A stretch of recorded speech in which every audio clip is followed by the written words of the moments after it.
Magandang buhay! Ang init na naman ang panahon dito sa disyerto. Kahit matagal na ako rito, hindi pa rin talaga ako nasasanay sa tindi ng init.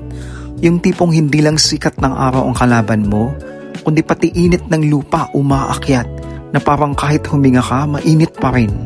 Ay, sana talaga may makaimbento na ng damit na may aircon, no?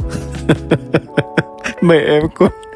Pagkatapos noon, nandito na naman ako sa paborito kong kainan. Hindi talaga ako nagsasawa sa pagkain nila dahil bukod sa masarap, abot kaya pa ang halaga.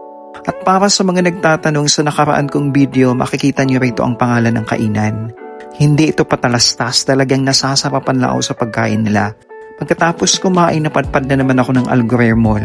At gaya ng inaasahan, sobrang daming tao at sale dahil sa Eid. At pagbati rin pala sa tagasunod nating nakasalamuha ko kanina. Amping kanunay ka, sub hinaot ko kayuhan ninyo perme. Dumaan din ako sa Carrefour para bumili ng pantakip sa manibela ng sasakyan at bintana. Mura lang yan ha, 50 dirham lang nabayaran ko.